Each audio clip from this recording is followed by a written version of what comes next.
Арыбаңыздар, урматтуу телекөрүүчүлөр, радио карманда Республикалык штабтын пресс борборунда бүгүнкү күнгө болгон эпидемиологиялык кырдаал боюнча брифингди баштайбыз. Сиздерге Саламаттык сактоо министринин орун басары Үсөнбаев Нурболот Төлөшович маалымат бермекчи.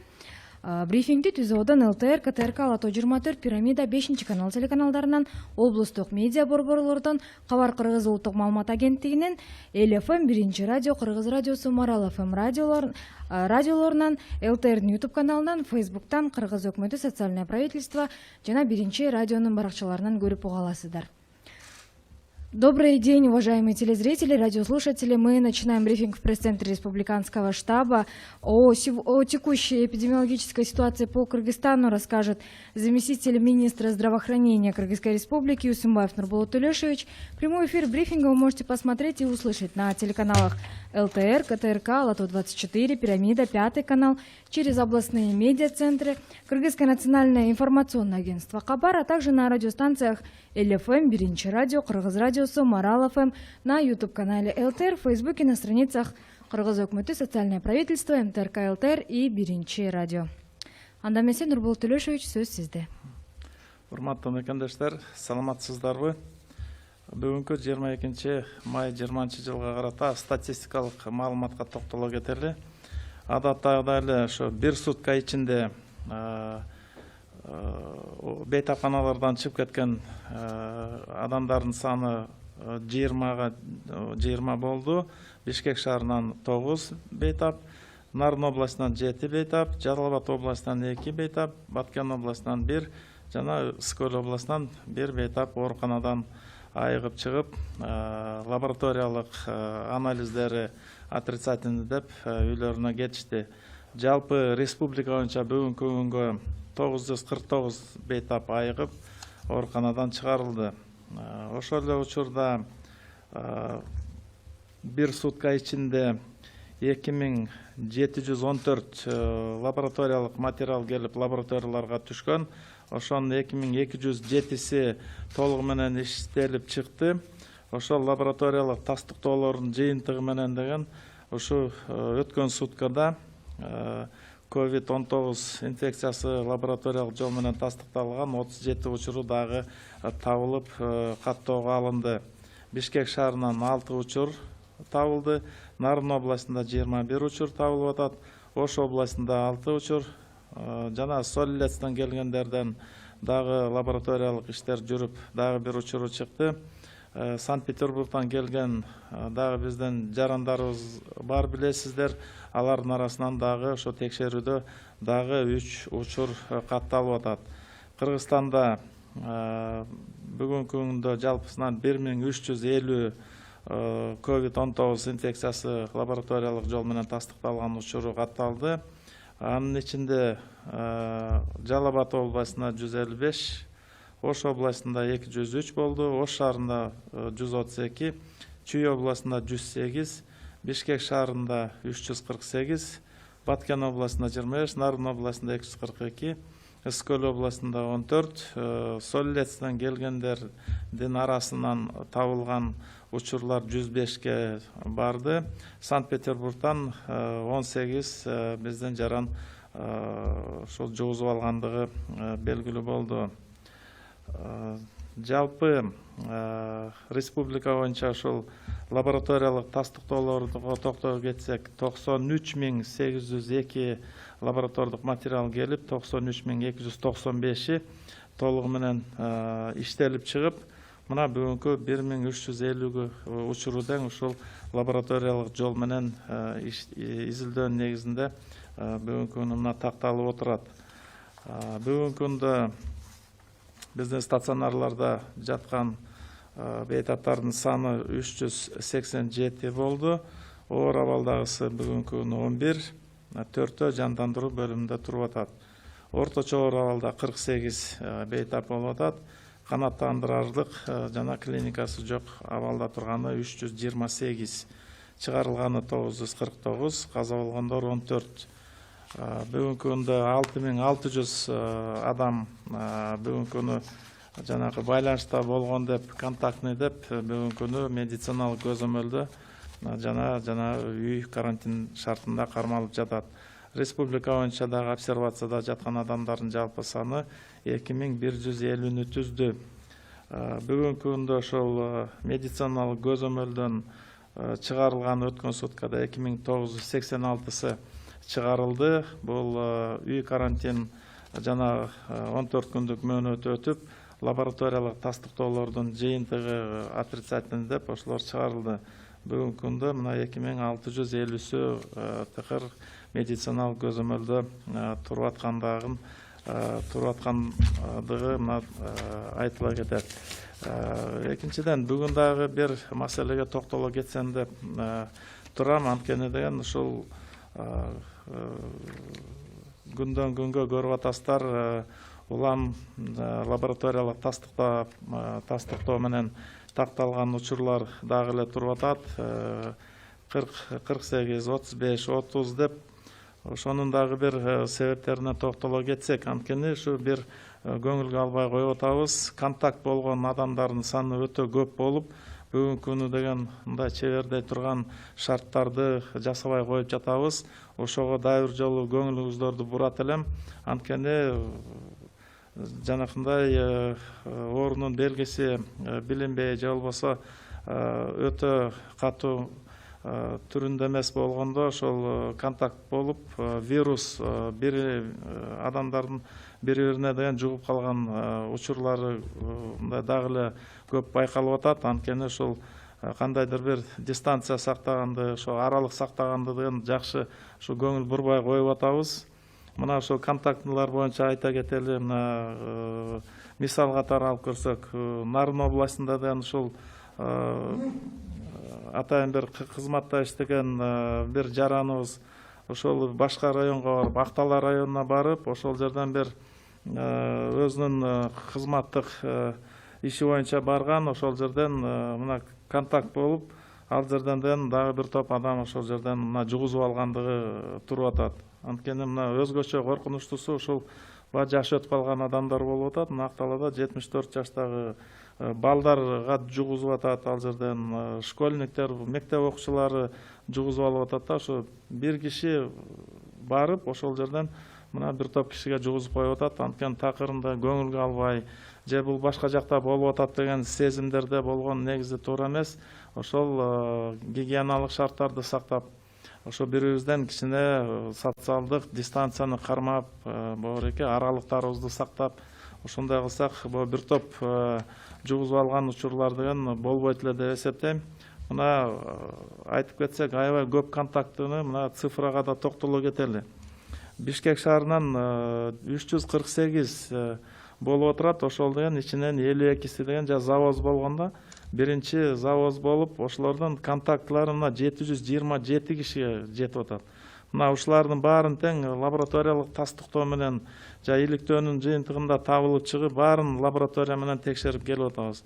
Ошонун ичинен 307си жанакындай медициналык көзөмөлдөн чыгарылып, бирок 124 дагы эле мына ошол контакт катары деген биздин көзөмөлдө туруп атат. Чүй областынан 25 завоз болду эле, 108 подтвержденныйга чейин барды. Ошол 808 контакт болгон адамдар болуп атат да. Мына Ош шаарын алсак, 132 учуру бар, 10 завоз болгон. Ошонун ичинен 1153 киши контакт болуп, ушу көзөмөлгө алынып, ошонун баарына лабораториялык жол менен жанакында тастыктоо жүргүзүп, мына көзөмөлдү алып атабыз. Бүгүнкү күнү мына 840 адам ушул Ош шаарында медициналык көзөмөлдө дагы эле туруп атат. Ош областы боюнча 120 жанакындай тыштан келген учурлары болгон, завозной случай. 1244 адамна бүгүнкү күнү контакт катары көзөмөлгө алынды эле. Нарын областын алсак, 3 эле завозной случай болгон. Бүгүнкү күнү ал жерде 242 лабораториялык тастыкталган учуру катталып, 1565 киши контакт болуп отурат. Мына ошонун баарын тең мынтип лаборатория менен текшерип, бүгүнкү күнү 746 киши ошол жерде көзөмөлгө туруп атат. Бул эмне деген цифралар? Бул деген жанакындай өтө бири-бирибизди жакын алып жүрүп атабыз, дистанция сакталбай, ошо контакт учурунда деген ошо жугузуп алган тобокелчилик өтө бийик болуп, мындай дагы ар бирибизден талап кылына турган нерсе бар. Ар бирибиз ушуну көңүлгө албасак, мына морекиндей учурлар токтобой атканын өзүңүздөр дагы бир жолу байкап атасыздар. Ошого дагы мен сиздердин көңүлүңүздөрдү дагы бир буруп койгум келип атат. Ушул кичине бир аз аралыгыбызды алыстап кармабасак, балдарды дагы ошого үндөп үйрөтпөсөк, мына морекиндей контактлардын саны деген көбөйүп, ушу бүгүнкү күнү деген ушул бир кандайдыр бир эпидемиологиялык бир туура эмес абалды түзүп коюп атат. Буга дагы бир жолу ушу көңүл бурсаңыздар, араңыздарды кичине алысыраак сактап, гигиена шарттарын баарын толуктасак, анткени мына көп объекттер да ишке киришип атат. Бүгүнкү күнү деген баягыдай штатный режимге өтүп, жандандырылып, ишкерлер ишке кирип атат. Ошол эле себептен мына биз баардык жарандар ушундай тартипти сактап, ошо аралыкты сактап, коомдук жерлерге барганда дагы мына өзүбүздү өзүбүз сактабасак, контакттар көбөйүп, бул контактлардын аягын үзүш керек. Ошого сиздердин дагы бир туура мамилеңиздер, туура көңүлүңүздөр бүгүнкү күнү керек болуп турган учур, ошого бир сиздерди дагы бир үндөп чакырып кетет элем. Уважаемые соотечественники, статистическая информация на 22 мая 2020 года. За последние сутки из стационаров выписано еще 20 пациентов с подтвержденным диагнозом COVID. В Бишкеке 9, в Нарынской области 7, в Джалабадской области 2 пациента выписано, в Баткенской области 1 пациент, в Високольской области 1 пациент выписан из стационаров при отрицательных результатах лабораторных исследований. Таким образом, всего выписано по стране 949 пациентов. За прошедшие сутки было выявлено 37 новых подтвержденных случаев COVID-19, из которых в Бишкеке 6 случаев, в Нарынской области 21 случай, в Волжской области 6 случаев. Из числа прибывших наших соотечественников из Санкт-Петербурга еще 3 случая выявлено. И среди прибывших из Соль-Илецка Российской Федерации выявлен 1 случай. За сутки было проведено 2207 лабораторных исследований, в результате которых вот эти 37 новых случаев и были выявлены. Таким образом, за весь период зарегистрировано 1350 подтвержденных случаев COVID-19 по республике. Из них в Джалабадской области 155, в Волжской области 203, в городе Ош 132, в Чуйской области 108, в Бишкеке 348, в Баткенской области 25, в Нарынской области 242, в Високольской области 14. Среди прибывших из Соль-Илецка наших сограждан выявлено 105 случаев заражения, и из числа прибывших из Санкт-Петербурга число случаев дошло до 18.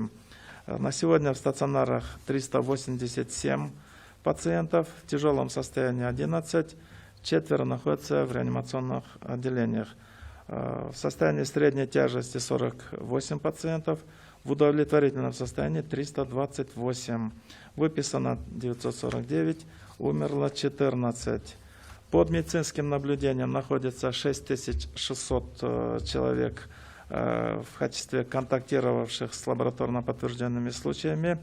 За ними установлено медицинское наблюдение и находится под домашним карантином. На обсервации по Кыргызстану сегодня находится 2150 человек. За ними проводятся лабораторные исследования и медицинские осмотры, проводятся все обсервационные мероприятия. Сегодня я хотел бы заострить ваше внимание на одном из таких моментов.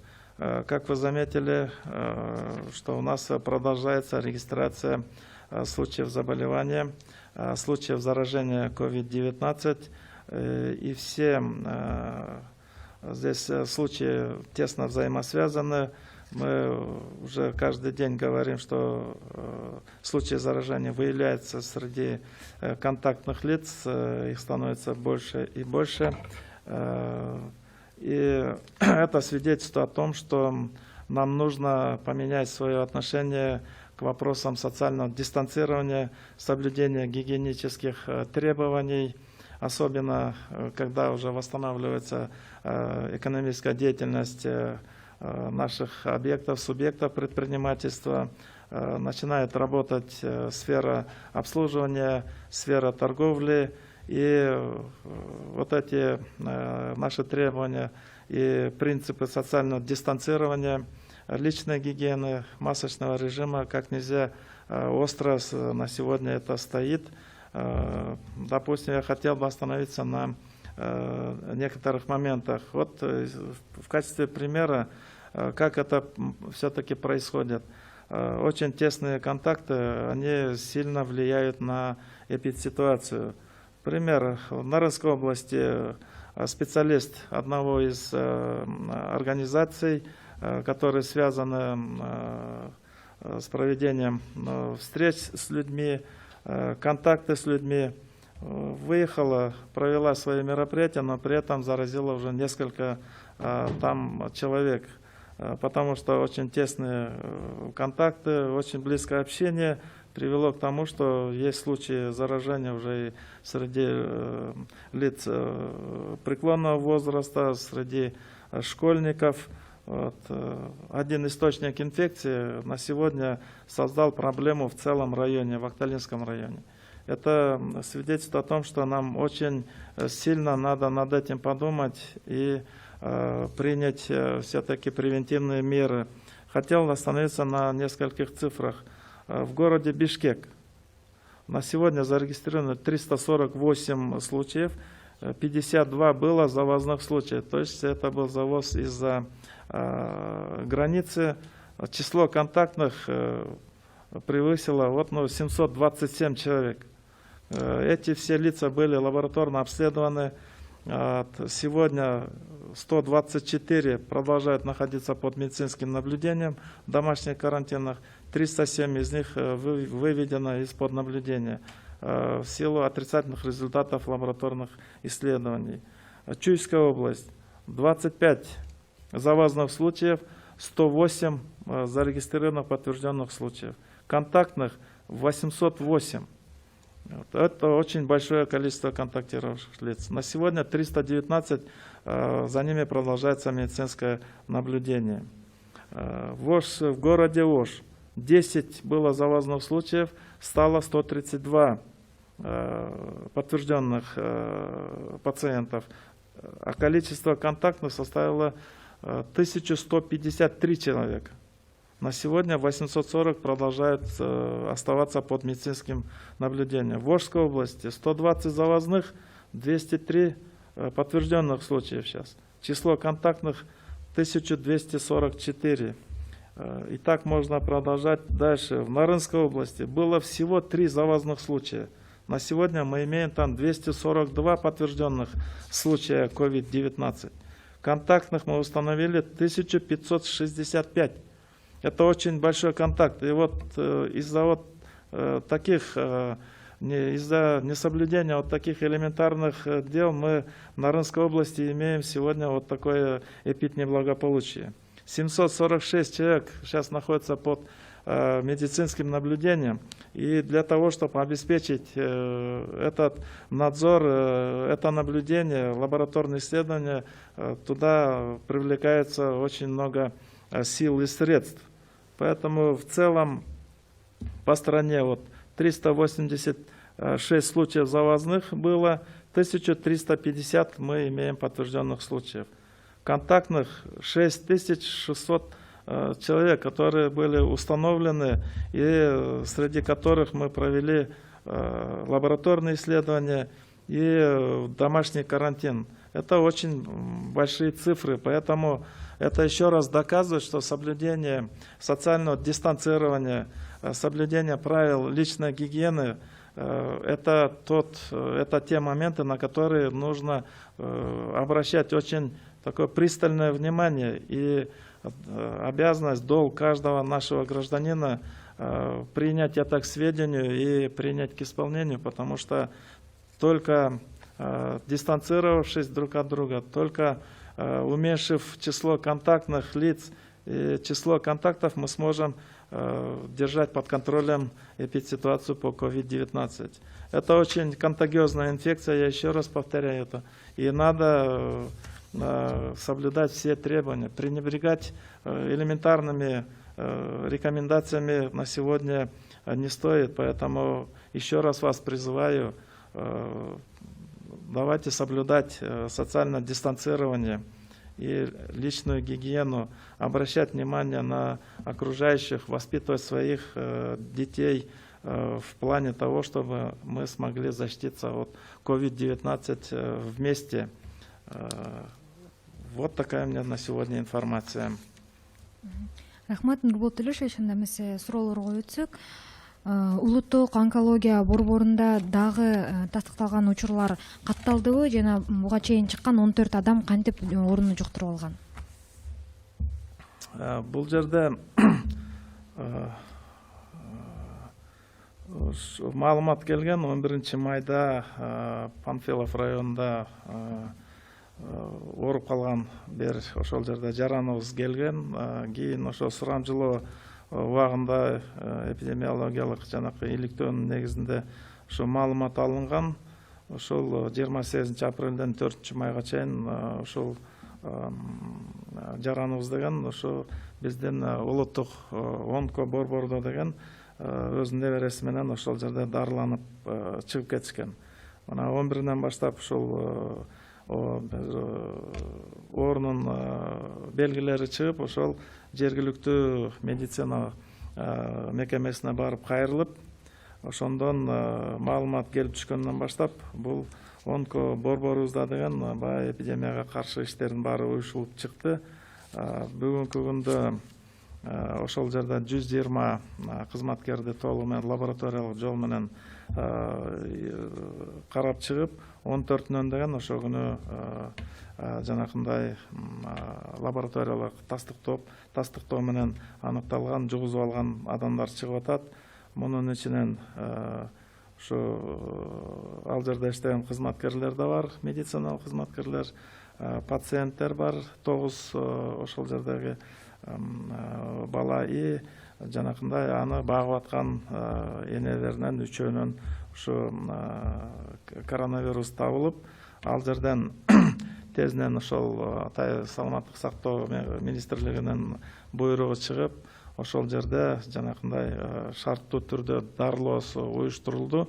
Анткени жакы ооруп ошол балдар бөлүмүндө жаткан балдар болсо, ал жерден атайын дарылоону өтүп атышкан болчу. Буларды инфекционный больница которгонго деген эч мүмкүнчүлүк болбойт.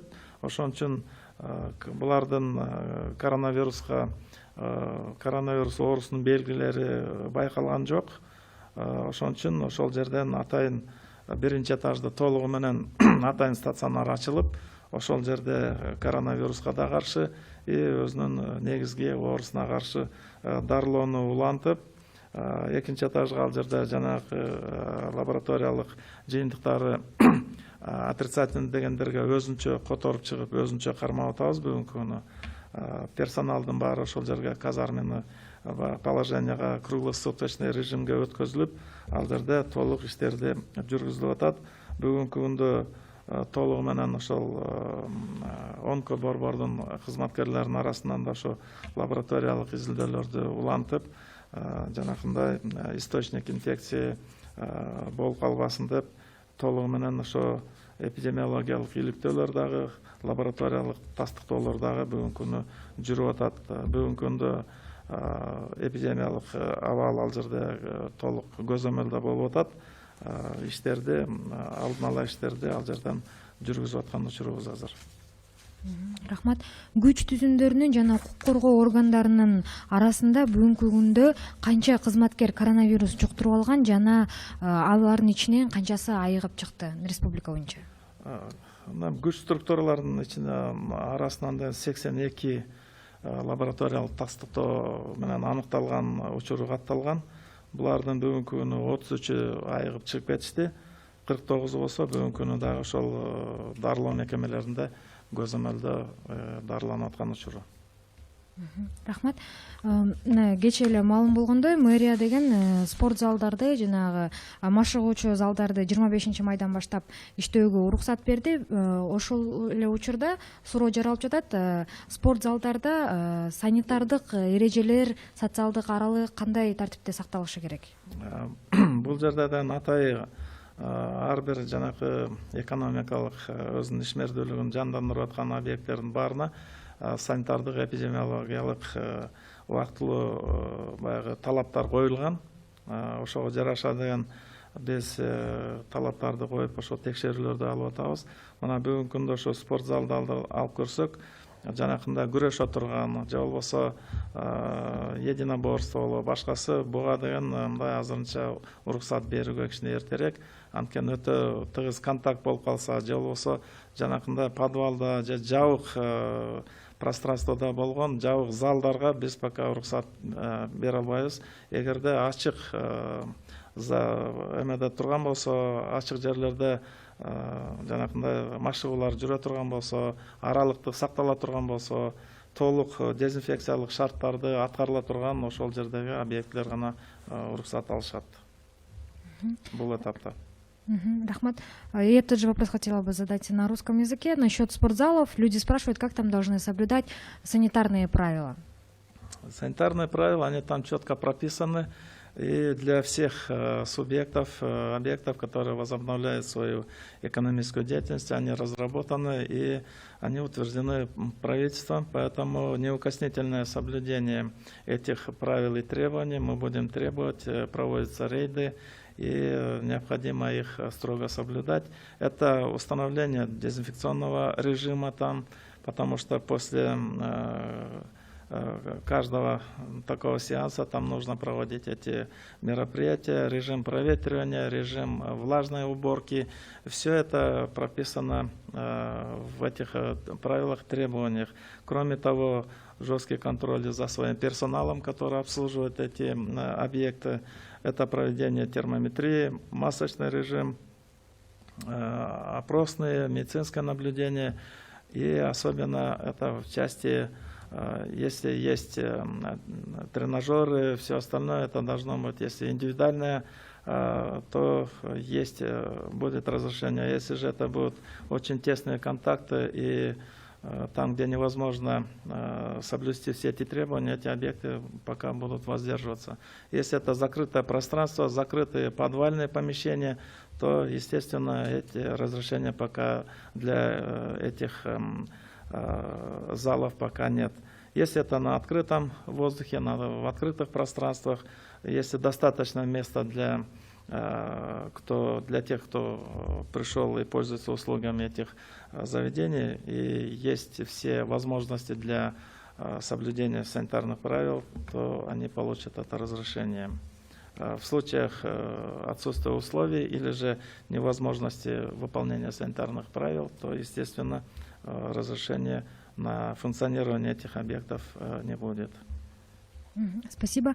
И следующий вопрос. Действительно ли брат депутата Жогорку кеңеш Нурбека Тотонова заболел коронавирусом? Вы знаете, насчет брата не знаю, но гражданин Тотонов прошел через санитарно-карантинный пункт, у него были забраны анализы, и по алгоритму он был на большегрузном автомобиле, и он до Токтагульского района доехал. Результаты ПЦР были получены, переданы по месту жительства нашим организациям здравоохранения, которые взяли его на лечение. На сегодня у него было 26 контактных, это среди родственников, друзей. Все они обследованы лабораторно и находятся под домашним карантином. Состояние пациента не вызывает никаких проблем, потому что клиники нет, бессимптомное течение, он находится на курсе лечения и под медицинским наблюдением. То есть коронавирус у него подтвердился, да? Да, лабораторно ПЦР выявлен. Мы передали по месту жительства, и все мероприятия там проводятся. Спасибо. И последний вопрос. Могут ли сдать тесты на наличие коронавируса в лаборатории частные лица? Допустим, если владелец какого-либо предприятия или частной организации хочет проверить всех своих сотрудников, прежде чем те будут контактировать с клиентами, работать с клиентами, или же можно вызвать для экспресс-тестов мобильную бригаду хотя бы платно? Да, действительно, такая возможность на сегодня есть. Это было предусмотрено с самого начала. Есть частная лаборатория, которая совместно с государственной лабораторией пришла на помощь. Она на сегодня, эта лаборатория провела уже 3500 бесплатных тестирований для наших групп риска. Эти группы риска определяются Министерством здравоохранения. Мы направляем туда. Вот на сегодня проводим скрининговые исследования среди медицинских работников города Бишкек. Вот, среди наших стационаров, среди центров семейной медицины, они по графику идут на обследование. И там предусмотрена возможность для обращения граждан или же вот организации объектов, которые хотели бы провести исследования среди своих сотрудников. Это лаборатория, вот, в народе ее говорят, лаборатория Банецкого. Это общество Intelmed, и на их базе можно вот это договориться и прийти и провести обследование. Есть возможность вызова той группы забора материала, которую также эта лаборатория может предоставить. Так что можете поискать на сайтах, там зарегистрироваться, вызвать консультанта, получить необходимые рекомендации и организовать эти лабораторные тестирования. Спасибо. Уважаемые телезрители, радиослушатели, вас проинформировал заместитель министра здравоохранения Усимбаев Нурболот Төлешевич. Прямой эфир брифинга вы могли посмотреть и услышать на телеканалах ЛТР, КТРК, Алату-24, Пирамида, 5 канал через областные медиацентры, Кыргызское национальное информационное агентство Кабар, на радиостанциях ЛФМ, Биринчи радио, Кыргыз радиосу, Марал ФМ, на YouTube-канале ЛТР, в Фейсбуке, на страницах Кыргыз Өкмөтү, социальное правительство, МТРК ЛТР и Биринчи радио.